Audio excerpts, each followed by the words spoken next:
Now, I don't know about all of y'all, but for me, every Sunday, when the service is almost over, my thoughts are usually something like this. Man, I'm hungry. What am I going to have for lunch? Or, hang on. What other hymn has that tune? Or maybe even, whoa, look at all those new members up there with Dr. Smith. However, buried in the midst of all those scattered thoughts is something very important. We will go out to be God's people in the world. It's an affirmation most of us recite almost every week. In fact, it's so familiar that I usually hardly pay attention to it as I say it. It's a standard answer to a question I've heard many times over the course of my lifetime, and it has become an automatic response. But in reality, this seemingly simple statement is a powerful one indeed. We proclaim at the end of each service that we will not let what we have experienced in the sanctuary remain here, but that we will go out into the world and be not just people, but God's people, sharing Him with the world. Now, it's easy enough to say we'll go out and be God's people in the world, but it's tougher to actually do. Thankfully, we know that however difficult, our efforts are not in vain. In verse 18 of today's scripture reading, we hear Jesus praying, telling God the Father that He has sent His followers out into the world, just as God the Father sent Jesus into the world. This again is a seemingly straightforward statement that, when you think about it, is really quite profound.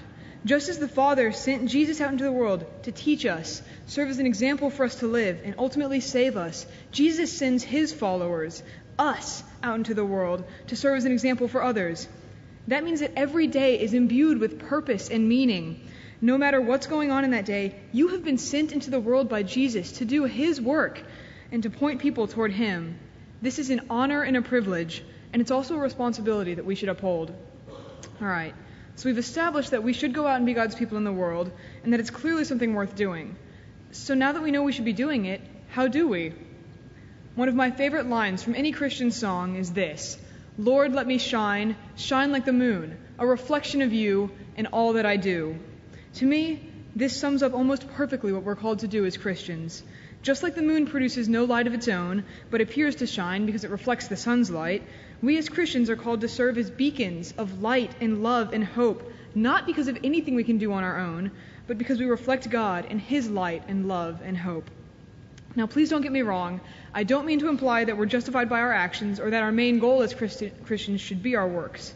However, our actions are the outward manifestation of our faith and trust in God. As we draw closer to Him day by day and seek to be transformed to be more like Him, our actions point toward Him more and more. What we do makes obvious who we are. Personally, the times during which I have most known that God was with me and I was doing His will are when I've been serving others.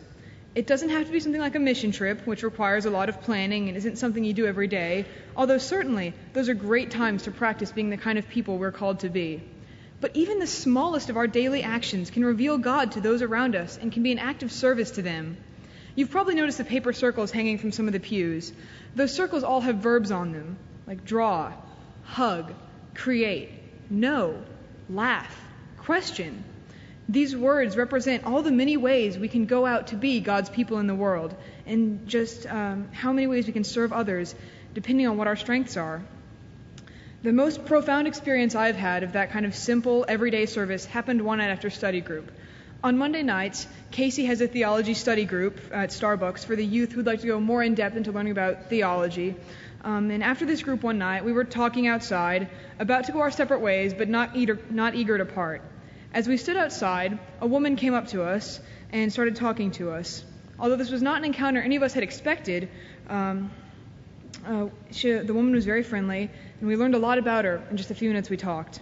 We found out her name was Bridget, and she lived in the area. She was moving, though, because she wanted to live somewhere less expensive. She told us about her problems with thieves where she lived and her hope for a better job.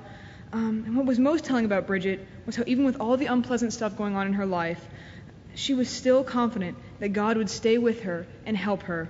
We promised to pray for her, and as we simply talked with Bridget and loved her and got to know her, we could so clearly feel God's presence there that it was overwhelming. I am certain that He was there, and at that moment we were doing His work. Now, it's important to recognize that as we try to be God's people in the world, we will inevitably fail. At least, if we define failure as doing the right thing 100% of the time, we will. Because we're not perfect. But what's important is not to throw our hands in the air and give up because we can never reach perfection, but instead to continually try to draw closer to God and become the people He wants us to be. It's not 3 strikes and you're out. It's pick yourself up, dust yourself off, and get back in the saddle. All right.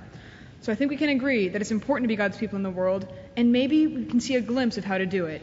But this still doesn't mean it's easy.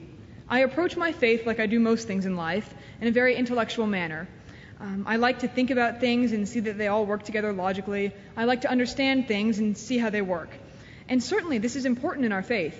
We need to make sure we have thought through our faith and are able to articulate what our faith is about. But it's also important to recognize that sometimes you have to admit that you can't know every detail, or you might not be able to come to an opinion about a relatively minor point of theology. But that's okay, and all that is important, but at some point you have to go out and be God's person in the world. After all, think about your favorite band. Why is this band your favorite? Did you sit down in front of your computer, 20 tabs open in your browser, all of them on Wikipedia, of course, and browse through the specifics of various bands, eventually finding one that sounded like something you could get on board with, and then finally listen to their songs? Or were you captivated by their songs so that you wanted to find out as much as you could about the band so that you could know about this organization that had created something that you loved so much? This is what our relationship between faith and theology should be like. We don't iron out every detail about the inner workings of the Trinity and then decide to worship God and follow Him. Instead, we're captivated by Him. We're overwhelmed by His grace and power, and so we learn all we can about Him because of our desire to know more about the God who so loves us. Knowing everything is less important than getting out there and living a life that is true to the beliefs we profess. I'll be heading off to college next month, and even though I won't be at First Methodist, I'm still going to do my best to be God's person in the world. I hope I can shine like the moon, that I might reflect God's glory so that all around me might know I'm a Christian without me even having to tell them. And while it certainly will not be easy leaving this church, I'm thankful to everyone here for helping to mold me into the person I am today and giving me the tools to remain a disciple of God even when I move away. I know that you all have certainly shone with the glory of Christ, and I hope that my life can reflect His love and grace as well. Thank you.